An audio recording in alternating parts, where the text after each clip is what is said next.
నమస్కారం city news కి స్వాగతం. ముందుగా ముఖ్యాంశాలు.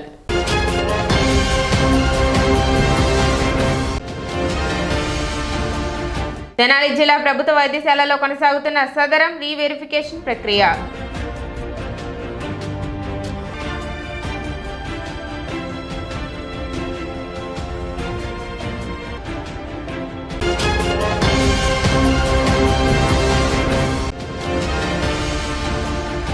ఆస్తి పన్ను బకాయిలు సకాలంలో చెల్లించాలి. కమిషనర్ శేషన్న విజ్ఞప్తి.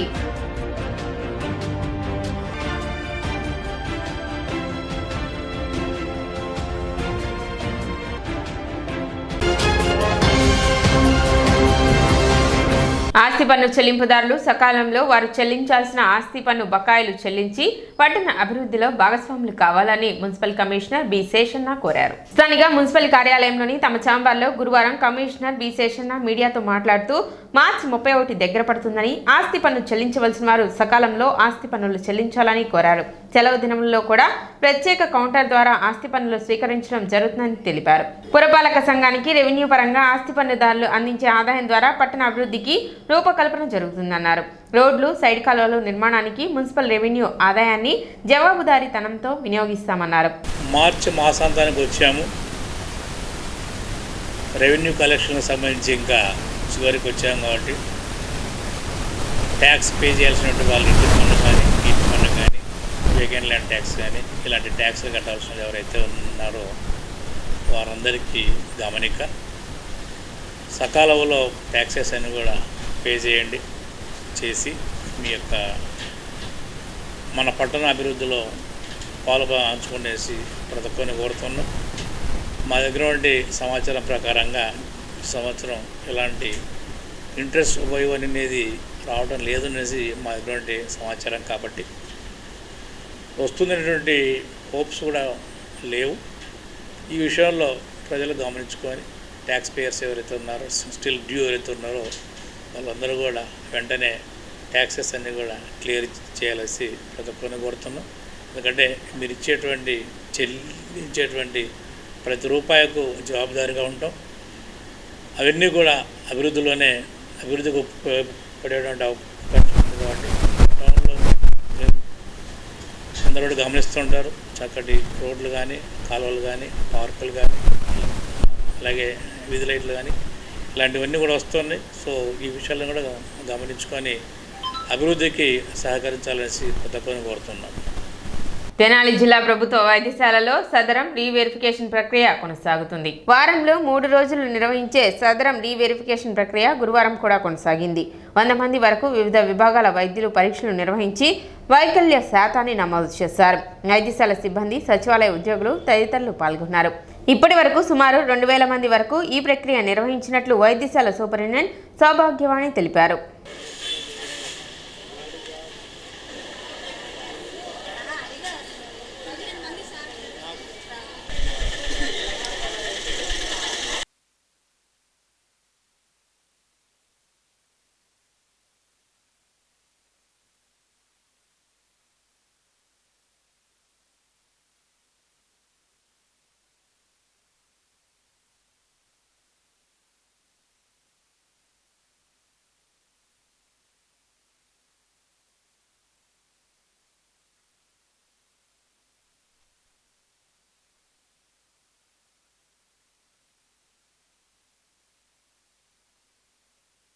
జనవరి మంత్ నుంచి సదరం రీఅసెస్మెంట్ క్యాంప్స్ జరుగుతున్నాయి.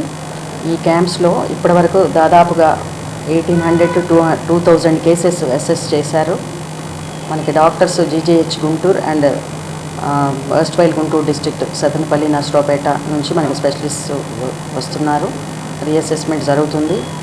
ఆ రీఅసెస్ చేసిన ఫామ్స్ మనకి అప్లోడ్ చేయడం కూడా జరుగుతుంది. అంతా మా director of secondary health madam instructions ప్రకారం చేస్తున్నాము. వచ్చిన పేషెంట్స్కి కూడా మనకి బాపట్ల డిస్ట్రిక్ట్ నుంచి అండ్ గుంటూరు డిస్ట్రిక్ట్ నుంచి సెర్ప్ వాళ్ళు ఈ పేషెంట్స్ని మొబిలైజ్ చేస్తున్నారు. వారికి అన్ని ఏర్పాట్లు వారే చేశారు. పేషెంట్స్కి ఏ ఇబ్బంది కలగకుండా మన దగ్గర డ్రింకింగ్ వాటర్ ఫెసిలిటీ కూడా వాళ్ళకి ఏర్పాటు చేయడం జరిగింది. 2000 కేసెస్ అంటే 2000 కేసెస్ రీఅసెస్మెంట్ చేయడం జరిగింది. అందులో లోకోమోటర్ అంటే orthopaedic related, visual impairment, hearing impairment and psychiatry cases. Tenali వ్యవసాయ సబ్ డివిజన్ పరిధిలో ఈ పంట నమోదుతో పాటు ఫార్మర్ రిజిస్ట్రీ ప్రక్రియ కొనసాగుతున్నట్లు ఏవో ప్రేమ్ సాగర్ తెలిపారు. ఈ పంట నమోదు కింద తెనాలి 15,000, దుగ్గిరాలలో 20,000, కొల్లిపర్లో 13,000 ఎకరాలు నమోదైనట్లు తెలిపారు. అదేవిధంగా ఫార్మర్ రిజిస్ట్రీకి సంబంధించి తెనాలి 6,654, కొల్లిపర 6,400, దుగ్గిరాల 7,400 మంది రైతులకు పూర్తయినట్లు చెప్పారు.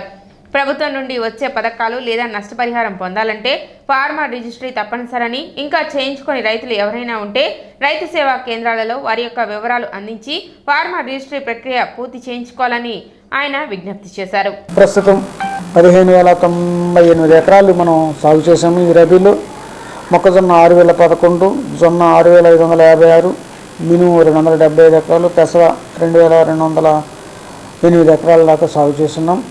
ప్రస్తుత పంట పరిస్థితి బాగా ఉంది. దిగుబడి కూడా మొక్కజొన్నలు 30 నుంచి 40 లోపు రావచ్చు, జొన్నలు 20 నుంచి 25 లోపల రావచ్చు. కాబట్టి రైతులు, ఎందుకంటే అందరూ కౌలు రైతులు కాబట్టి ఈ పంటే మనకు సేఫ్ సైడ్ కాబట్టి దీంట్లో ఖర్చులు మిగులుతాయి కాబట్టి రైతులు కొంచెం సంతోషంగా ఉన్నారు. ఖర్చులు తగ్గించలేదు ఈ సంవత్సరం, ఎందుకంటే ఎరువులు విపరీతంగా వేసినారు. దానివల్ల కొంచెం రైతు కూడా లాభం అంతగా రాదనుకుంటున్నాను. తర్వాత కంటిన్యూస్ ప్రోగ్రామ్స్ మా దగ్గర రైతు ఫార్మర్ రిజిస్ట్రేషన్ అనే కార్యక్రమం జరుగుతూ ఉన్నాయి. అవి సొంత రైతులకే జరుగుతున్నాయి. కాబట్టి సొంత రైతులు ఫార్మర్ రిజిస్ట్రేషన్ రైతు సేవా కేంద్రాల ద్వారా చేసుకునేందుకు మార్గం సుగమం చేసుకోవాల్సిందిగా కోరుతున్నాం. ఋషికేశ్ శ్రీ గాయత్రి పీఠం 2,400 తీర్థ జలములతో చేపట్టిన కలశ రథయాత్ర గురువారం తెనాలి అంగలగుదురు చేరుకుంది. శ్రీ గాయత్రి పీఠం వారు భారతదేశంలోని 2,400 పవిత్ర తీర్థంలోని జలము మరియు మట్టితో నిక్షిప్తమైన అమృత కలశ రథయాత్ర అంగలగుదురులోని ఆంధ్ర వాల్మీకి శ్రీ శ్రీ శ్రీ వాసుదాస స్వామి వారి పరంపర పీఠం దాసకుట్టి ఆశ్రమం నందు గురువారం ఉదయం 9 గంటలకు పూజ మరియు భక్తుల దర్శనార్థం ఉంచారు. భక్తులు పాల్గొని అమృత కలశంను దర్శించుకుని శ్రీ స్వామివారి కృపకు పాత్రులయ్యారు.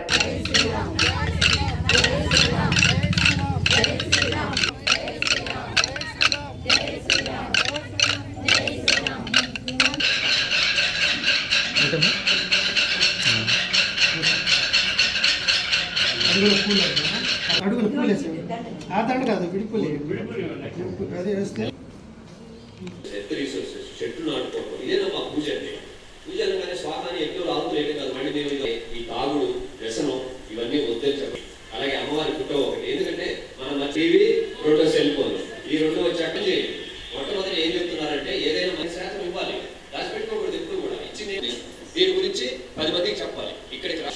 ఎందుకంటే అగ్నిహోత్రం మామూలు విషయం కాదు కదా, గొప్ప అవకాశం ఉంటుంది. మీరందరూ ఒక్కొక్కరిగా వచ్చి కూడా ఆ తీర్థ దేవతల రూపంలో ఉన్నారు. ఋషుల ప్రాణశక్తి ఒప్పుకొని మమ్మల్ని పిలిచారు.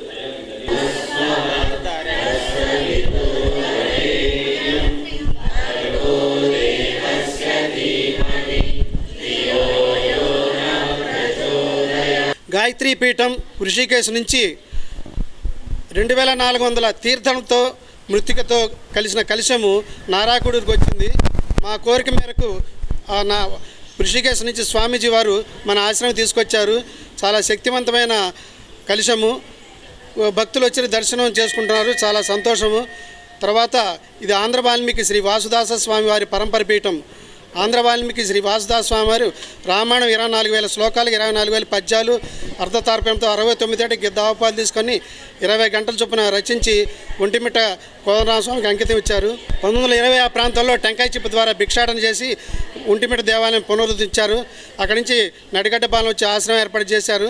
రెండో స్వామి కొంతకాలం ఉండి దాశే స్వామి అంగలగుదురు విచ్చేశారు. ఇక్కడ ఈరోజు మేము 2,400 తీర్థాల్లో ఉన్న పుణ్య జలాలు, నదీ జలాలు, అలాగే మృత్తికతోటి హరిద్వార్ నుంచి మా పరంపూజ్య గురుదేవులు సాధన శతాబ్ది, అలాగే అక్కడ 1926లో వెలిగించిన అఖండ జ్యోతి జన్మ శతాబ్ది, అలాగే మాతాజీ వందనీయ మాతా భగవతీదేవి శర్మ జన్మ శతాబ్ది సందర్భంగా లోక కళ్యాణం కోసం ఆంధ్రప్రదేశ్, తెలంగాణలో జ్యోతి కలశయాత్రలు జరుగుతున్నాయి. ఆ అఖండ జ్యోతి 100 సంవత్సరాల క్రితం వెలిగించిన అఖండ జ్యోతి యొక్క ముఖ్య ఉద్దేశం ఏంటంటే చీకటి నుంచి వెలుగు వైపుకి, అలాగే అజ్ఞానం నుంచి జ్ఞానం వైపుకి అందరూ నడవాలనే సదుద్దేశంతో ఆంధ్రప్రదేశ్లో 108 కుండాల గాయత్రి మహాయజ్ఞాలు జరుగుతున్నాయి. అందులో భాగంగా ఇక్కడ అంగలకుదురు ఎంతో శక్తివంతమైన శ్రీ వాల్మీకి ఆశ్రమానికి ఈ శక్తి కలశాన్ని తీసుకొని వచ్చాము. ఇప్పుడు ఒక చిన్న విరామం.